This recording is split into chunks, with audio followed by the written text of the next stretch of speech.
नमस्कार, आप देख रहे हैं इंडिया वॉइस और मैं हूं आपके साथ पुष्पेंद्र चौधरी। बुलेटिन की शुरुआत करेंगे। झारखंड में जेपीएससी और जेएसएससी समेत कई सरकारी परीक्षाओं में अनियमितताओं के विरुद्ध छात्रों का प्रदर्शन जारी है और आज प्रदर्शन का 15वां दिन है। लगातार बारिश, धूप और तूफान के बीच छात्रों ने रांची के जयपाल सिंह मुंडा स्टेडियम को नहीं छोड़ा है। छात्र अपनी मांगों को लेकर स्टेडियम में अड़े हुए हैं। हालांकि छात्र आंदोलन के बीच शुक्रवार शाम को राज्य सरकार और छात्रों के एक प्रतिनिधि मंडल के बीच पहली औपचारिक वार्ता हुई। मोरहाबादी स्थित राजकीय अतिथिशाला में हुई बैठक करीब 1.5 घंटे चली, जो रात 9:25 पर खत्म हुई। छात्र प्रतिनिधियों ने बातचीत को सकारात्मक बताया है। झारखंड के जेपीएससी और जेएसएससी समेत कई सरकारी परीक्षाओं में अनियमितताओं के विरुद्ध छात्रों का प्रदर्शन जारी है और आज प्रदर्शन का 15वां दिन है। लगातार बारिश, धूप और तूफान के बीच छात्रों ने रांची के राजपाल सिंह मुंडा स्टेडियम को नहीं छोड़ा है। छात्र अपनी मांग को लेकर स्टेडियम में अड़े हुए हैं। हालांकि छात्र आंदोलन के बीच शुक्रवार शाम को राज्य सरकार और छात्रों के एक प्रतिनिधि मंडल के बीच पहली औपचारिक वार्ता हुई। मोरहाबादी स्थित राजकीय अतिथिशाला में हुई बैठक करीब 1.5 घंटे चली, जो रात 9:25 पर खत्म हुई। छात्र प्रतिनिधियों ने बातचीत को सकारात्मक बताया। हालांकि बातचीत अंतिम समझौते पर नहीं पहुंची है। छात्रों ने अंतिम रूप में समझौता होने और अपनी मांगे पूरी होने तक सत्याग्रह जारी रखने का निर्णय लिया है। सरकार की 5 संसदीय टीम और छात्रों के 10 सदस्यीय प्रतिनिधि मंडल के बीच आमने सामने बातचीत हुई। छात्रों ने अपनी मांग का एक एक बिंदु सरकार के सामने रखा। उन्होंने भर्ती परीक्षाओं में पारदर्शिता, कथित अनियमितताओं की निष्पक्ष जांच और परीक्षा व्यवस्थाओं में सुधार की मांग दोहराई।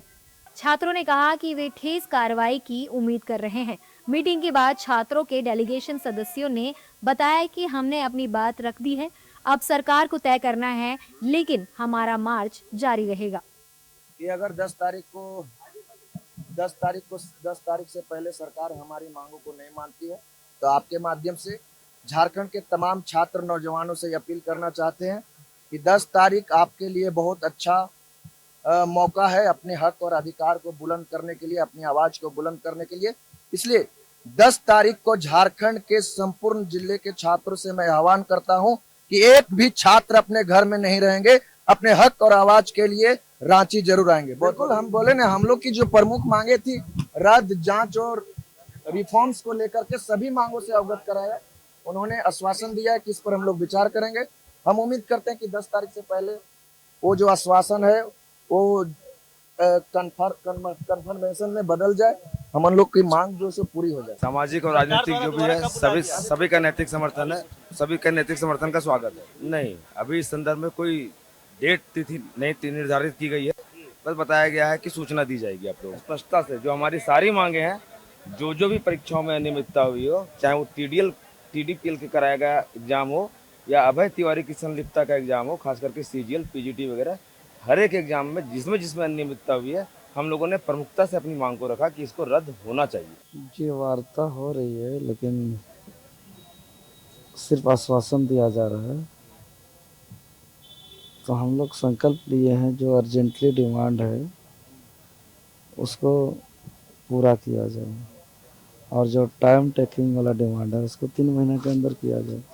अर्जेंटली डिमांड पूरा होने तक मेरा भूख हड़ताल जारी रहेगा।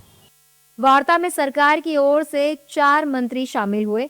मंत्रियों ने छात्रों की मांग पर कहा कि सरकार छात्रों के एक एक मुद्दे के समाधान की दिशा में सकारात्मक कदम उठाएगी। माना जा रहा है कि सरकार के 4 मंत्रियों की कमेटी मुख्यमंत्री को छात्रों की मांगों से अवगत कराएगी।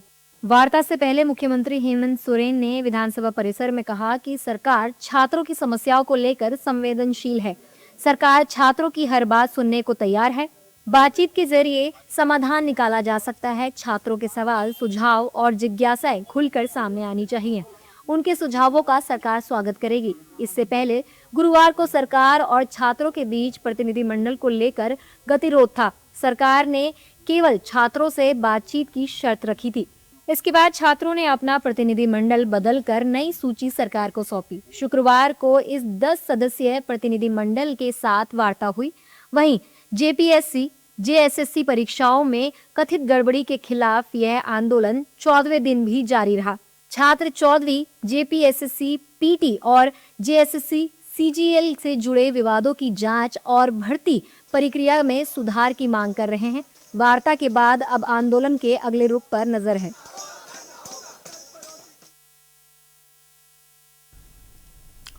आंदोलन के 15वें दिन एबीवीपी ने रांची में बड़ा छात्र आक्रोश मार्च निकाला। डॉक्टर श्यामा प्रसाद मुखर्जी विश्वविद्यालय से शुरू हुआ मार्च मुख्यमंत्री हेमंत सोरेन के आवास की तरफ बढ़ा।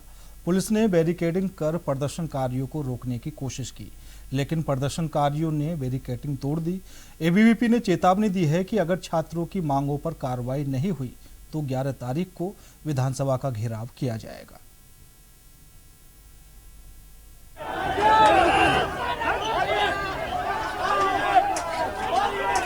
रांची की सड़कों पर छात्रों का हुजूम, हाथों में तख्तियां और पोस्टर, जुबान पर नारे और निशाने पर हेमंत सोरेन सरकार। झारखंड में जेपीएससी और जेएसएससी परीक्षाओं में कथित गड़बड़ियों को लेकर छात्रों का आंदोलन अब और उग्र होता जा रहा है। पिछले 15 दिनों से जारी छात्र आंदोलन को आज एबीवीपी का भी खुला समर्थन मिला। रांची में शनिवार को एबीवीपी कार्यकर्ताओं ने छात्र आक्रोश मार्च निकाला। डॉक्टर श्यामा प्रसाद मुखर्जी विश्वविद्यालय परिसर से शुरू हुआ ये मार्च मुख्यमंत्री हेमंत सोरेन के आवास की तरफ बढ़ा। जैसे जैसे मार्च आगे बढ़ा, प्रशासन की चिंता बढ़ती गई। मुख्यमंत्री आवास की सुरक्षा को देखते हुए पुलिस ने रास्ते में बैरिकेडिंग कर प्रदर्शनकारियों को रोकने की कोशिश की, लेकिन प्रदर्शनकारी बैरिकेडिंग तोड़कर आगे बढ़ गए। इस बीच पुलिस और एबीवीपी कार्यकर्ताओं के बीच तीखी नोकझोंक हुई। नौबत धक्का मुक्की तक आ गई। झड़प के बाद पुलिस ने कई कार्यकर्ताओं को सिद्धू कानू पार्क में हिरासत में भी लिया। मुख्यमंत्री आवास और आसपास के संवेदनशील इलाकों में सुरक्षा बढ़ा दी गई है। साथ ही अतिरिक्त पुलिस बल के साथ दंगा रोधी दस्ते भी तैनात है। एबीवीपी ने साफ कहा कि अगर छात्रों की मांगों को पूरा नहीं किया गया तो 11 तारीख को वो विधानसभा का घेराव करेंगे। ये सरकार जब से आई है 2019 के बाद से, उसके बाद से चाहे पेपर लीक का मामला हो चाहे अन्य मुद्दे हैं, और इसके बीते दिनों में भी आपने देखा होगा कि क्लस्टर सिस्टम जैसे काले कानून को थोपने का प्रयास किया जा रहा है और आज हमारे आंदोलन को दबाने का प्रयास किया जा रहा है। लेकिन विद्यार्थी परिषद का कार्यकर्ता ना कभी डरेगा और इनको आज यहाँ से चेतावनी दिया जा रहा है कि अगर हमारी मांगों को नहीं सुना गया तो 11 तारीख को हम लोग विधानसभा घेराव के लिए भी एकदम तैयार है। अखिल भारतीय विद्यार्थी परिषद के तरफ से चरणबद्ध आंदोलन की संकेत दी जा रही है। 11 तारीख को पुनः हम लोग घेराव करेंगे मुख्यमंत्री जी का। दूसरी बात, पेपर जो लीक हो रही है, छुपा छुपी की खेल चल रही है, इसमें ये हमारे पूरे झारखंड के युवाओं को डाइवर्ट करने की कोशिश कर रही है सरकार। सीबीआई की जांच क्यों नहीं हो रही है? लेकिन इसी बीच सरकार की तरफ से भी छात्रों से बातचीत की कोशिश जारी है। शनिवार को छात्र प्रतिनिधियों की सरकार के साथ बैठक हुई। सरकार के मुताबिक बैठक सकारात्मक रही, लेकिन कोई ठोस नतीजा नहीं निकल सका। सरकार के साथ हर बिंदु पर बहुत सारे बिंदु हम लोगों ने लेकर के आया था और सरकार के साथ पॉजिटिव में चर्चाएं हुई है। उन्होंने सारा नोट डाउन किया और उन्होंने आश्वासन दिया। इन सब में हम लोग चर्चा करेंगे और इन सब को माननीय मुख्यमंत्री के संज्ञान में डालेंगे और ये जल्द से जल्द इसका निष्पादन करेंगे। आज छात्रों के विभिन्न समूहों से, स्टेक होल्डर से यह प्रतिनिधिमंडल मिलता रहेगा। आज जैसे हम लोग एक छात्र समूह से मिले, अभी RSUI के लोग हैं, JCM के लोग हैं, ACS के लोग हैं, ये तमाम से हम लोग मिलेंगे। अलावे एक मेल आईडी हम लोग जारी कर रहे हैं। एक तरफ छात्र संगठन सरकार पर जवाब देने का दबाव बना रहे हैं, तो दूसरी तरफ सरकार बातचीत के जरिए रास्ता निकालने की कोशिश में है। लेकिन सड़क पर बढ़ता आक्रोश बता रहा है कि आंदोलनकारी छात्रों और सरकार के बीच फिलहाल तो गतिरोध खत्म होता नहीं दिख रहा है।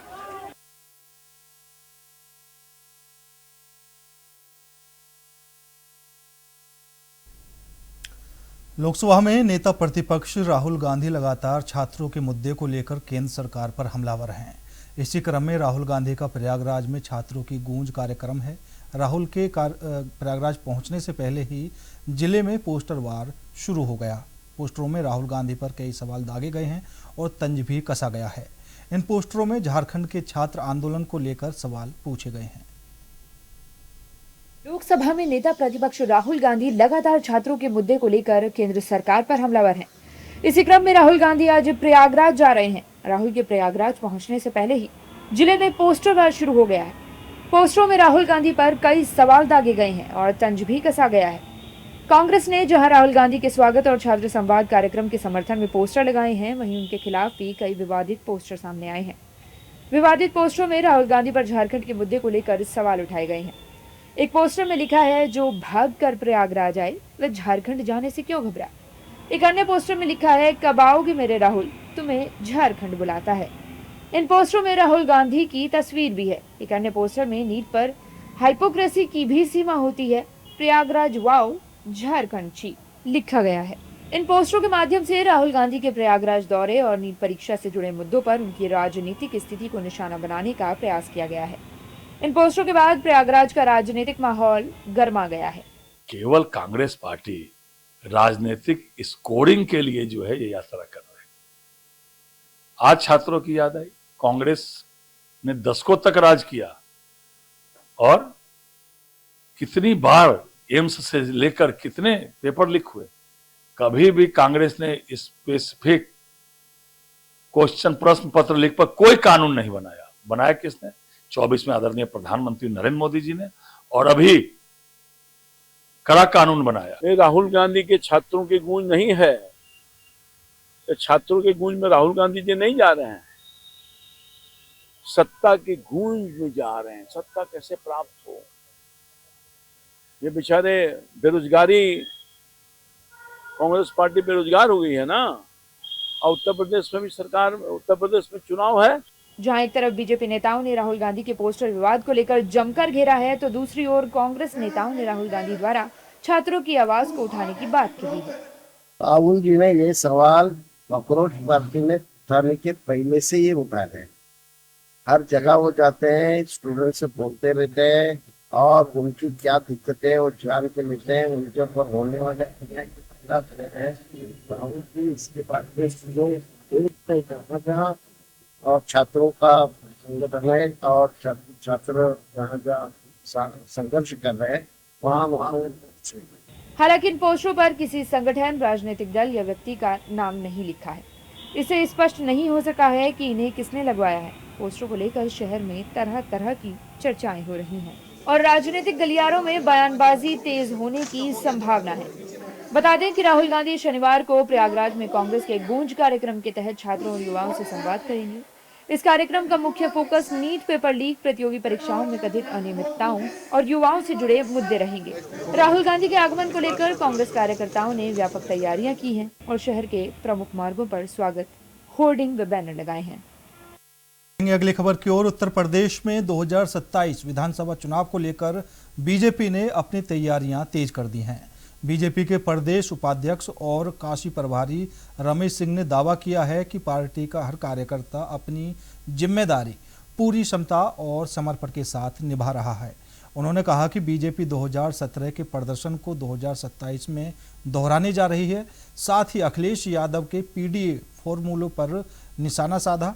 बीजेपी के प्रदेश उपाध्यक्ष रमेश सिंह ने से हमारे खास बातचीत की है हमारे संवाददाता अजर खान ने। जनता पार्टी ने संगठन को मजबूत करने के लिए क्षेत्रीय प्रभारी और मोर्चा प्रभारियों की नियुक्ति की है। ऐसे में बातचीत के लिए हमारे साथ मौजूद हैं भारतीय जनता पार्टी के प्रदेश उपाध्यक्ष हैं रमेश सिंह। सर, बड़ी जिम्मेदारी आपको सौंपी गई है, काशी का प्रभारी बनाया गया है, प्रधानमंत्री का संसदीय क्षेत्र है। आपको बहुत बहुत धन्यवाद। हम सब भारतीय जनता पार्टी के कार्यकर्ता हैं। हमको जो जिम्मेदारी मिलती है बूथ से लेकर के क्षेत्र से लेकर के जो भी प्रदेश में जिम्मेदारी मिलती है, भारतीय जनता पार्टी का कार्यकर्ता अपनी भगवान की क्षमता ने जो दिया है पूरा परम वैभव से काम करता है। हम सब पूरा तन मन धन से ठीक से पार्टी का वहाँ काम करेंगे। सर, 2027 का चुनाव भी नजदीक है, ऐसे में कितनी बड़ी चुनौती मान रहे हैं? हमारे सामने कोई चुनौती नहीं। हम सब 2017 को दोहराने जा रहे हैं। ऐसा हमारा बूथ के से लेकर के और हमारा जिले तक का कार्यकर्ता, प्रदेश का कार्यकर्ता सब एक साथ काम कर रहे हैं और हम सब जो हम सब की आज कार्यक्रमों की जो एक लंबी श्रृंखला चल रही है, उससे हमको लगता है कि हम 2017 को फिर दोहराने जा रहे हैं। सर, अखिलेश यादव पीडीए की बात करते हैं। अभी उन्होंने पीडीए को नई तरीके से परिभाषित किया है। पी का मतलब पहले पिछड़ा था, पीड़ित थे, अब पंडित हो गए। तो कैसे पीडीए की काट कैसे निकालेंगे आप?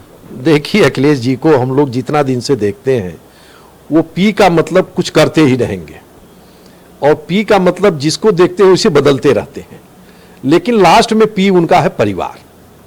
न उनके पास पिछड़ा है, न उनके पास पंडित है, न उनके पास कोई और है, उनका लास्ट में परिवार है। जितने सांसद उनके घर में हैं, आप देखेंगे उनके समाज से सब उन्हीं के घर में सांसद हैं। तो उनके चक्कर में हम सब लगी हैं। भारतीय जनता पार्टी का कार्यकर्ता फिर 2017 दोहराने जा रहा है।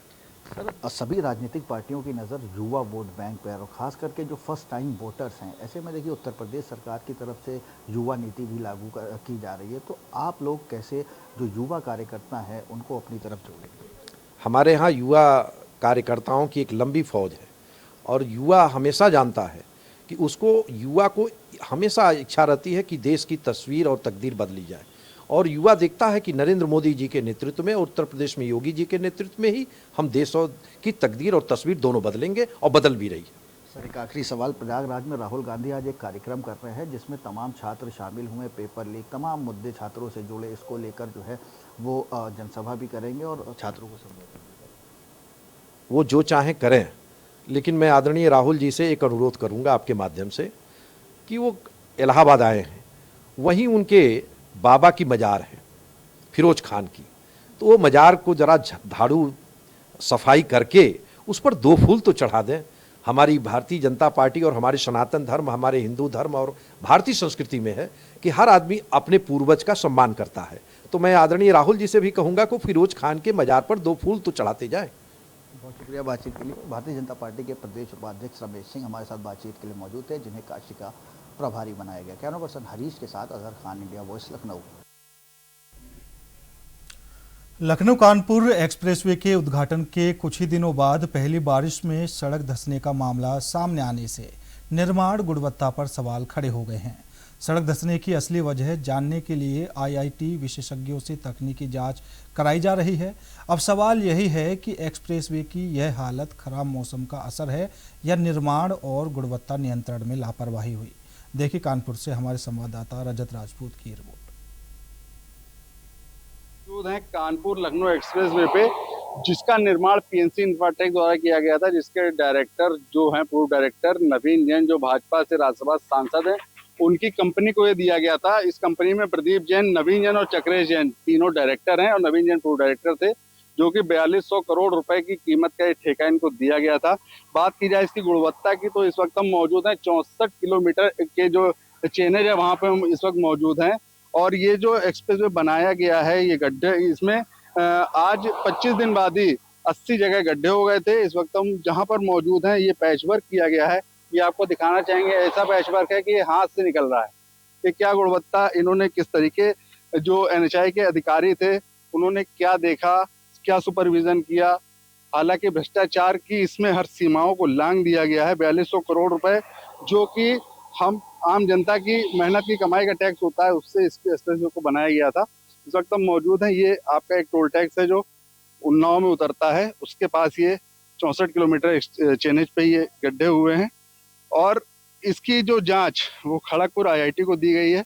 इसका ड्रेनेज, सॉइल और इसकी जो गुणवत्ता है उसकी जांच वो करेंगे। लेकिन कहीं ना कहीं इसके बावजूद भी इस कंपनी को 2 बड़े ठेके और दिए गए हैं। एनएचआई ने हालांकि इनको नॉन परफॉर्मर घोषित किया है। धरातल पर बिल्कुल कूड़े के ढेर में चला गया है। कानपुर से इंडिया वॉइस के लिए मैं रजत राजपूत। फिलहाल मेरे साथ इस बुलेटिन में इतना ही। बाकी देश और दुनिया की तमाम खबरों के लिए देखते रहिए इंडिया वॉइस।